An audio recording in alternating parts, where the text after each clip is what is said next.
amnesia though, just because like you can just like pound against the like headboard, like because you can be as rough as you want. Worst case scenario, memories come back. That's why I think it would just be brilliant if there was some like, you know, someone should be Cupid and just put girls with amnesia together with guys who really like beating their wife. Because I feel like that's like an obvious matchmaker case, you know? Because it goes from being like a domestic dispute to couples therapy. He just wants to help her remember what her first dog's name is. And also find out why his dinner's cold. That's basically what he's going to do. Enough about sex, let's talk about scissoring. Because it's not sex. Like, lesbians want you to think it is, but it's not. It's some weird, like, leg origami, like, it just doesn't make the cut. But I think it's funny that we have, like, a name for it, but if I was to give you all the dictionaries in the world, and I was like, what do you call it when two guys do this? The only thing you could come up with is, like, awesome, or super awesome, or dodgeballs. I've been trying to write a miscarriage joke, but I can't finish it because it keeps coming out all sloppy and deformed. The joke's a mess. Bad choice of words. So have anyone, you guys ever been to like Zagat.com? No reason you should. Whatever. It's like a food review site, and like I went on it. And it has like, you type in a restaurant, and it's like, this restaurant gets an 87% eat here. Or it'll be like, this is refried pig shit, 27% to eat here. And I was like, okay, cool. And I clicked on one of the restaurants for like more information, and it was like, sorry, you need to be a paying member to see the rest of this. And I just don't, what a shitty business model. It's like, we're gonna give you everything you need to know about whether or not you want to eat there.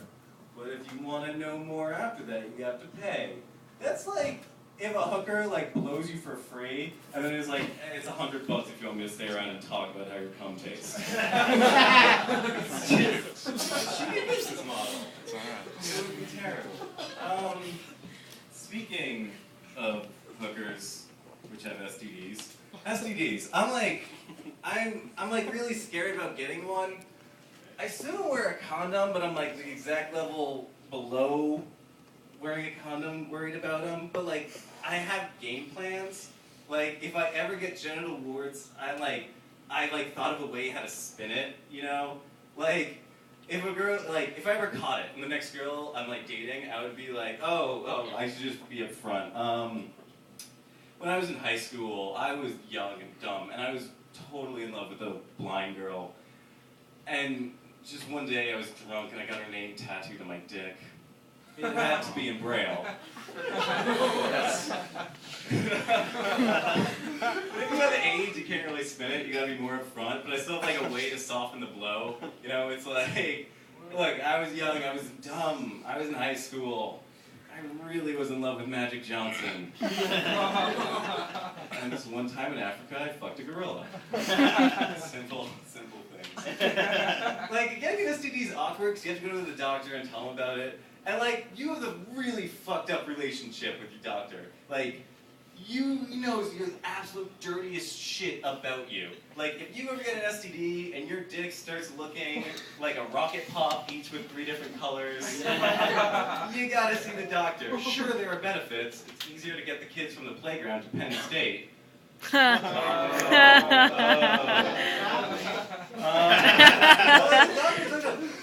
you know he's wicked smart. You know he's rich. You know he has a great job. But all he knows is like how fucking much your body is failing as a human being. And I feel like it's terrible. Like, someone should like one day just run a marathon and tell their doctor, but no one does that. No one bangs the hot chick at the end of the bar and wakes up early to drive 30 minutes, wait in the waiting room for 15 minutes, fill out all the paperwork, just to be like, Dr. Goldstein, I just wanted to see you to get a second opinion on the hot shit. Yeah, sister. Yeah. She was Puerto Rican. Quite the nose on you, Dr. Goldstein. Because you're a Jew. Kidding. I would never finger a Puerto Rican. That's gross. I did that joke once. Someone was like, "You really shouldn't do Puerto Rican jokes unless you're Puerto Rican." And that just seemed incredibly ignorant to me. That's like you shouldn't do dead baby jokes unless you're Casey Anthony. Like, I feel like it's very, it's just ignorant. But it brings up a good point. How does Casey Anthony feel about dead baby jokes? I like to think that she reacts the same way that black people do when white people use the N-word. Like, if she walks in a room, she hears it, she's like, oh, no. No, you didn't. That is our joke. That joke. You need to get a trunk and some duct tape, and then we'll talk. Alright, I'm going to leave you guys with this. So I saw, I don't know how many of you guys have seen Dr. Pepper 10 in stores, but I saw it, and it's I guess it just has 10 calories, and I was like, okay, it's a new formula, whatever, that's cool. And then I saw the commercial, which is like an enema of testosterone. It's just so over the top. It starts off with a guy in camouflage, shooting children that are 10 in the face. Which I understand, you're selling soda. But then it just escalates out of control. The next scene, he's sneaking into the Lion King 3D just to finger bang chicks who are barely 18. After that, have you ever seen you jerking off? And have you ever seen that slow motion video of the bullet going through the apple, where it's have you guys seen that? Yeah. Yeah, it's like that, except the bullet is his cum, and the apple is a bullet. And he's just shooting his cum through the bullet, and it explodes. And then he shows the drink, and it's Dr. Pepper 10, it's definitely not for women. And when you're trying to sell something that you gulp is 10 calories and is definitely not for women, the only other thing that comes to mind is gay cum. It's a terrible thing to compare with. But I just think it's funny that it's become full circle to make fun of women again.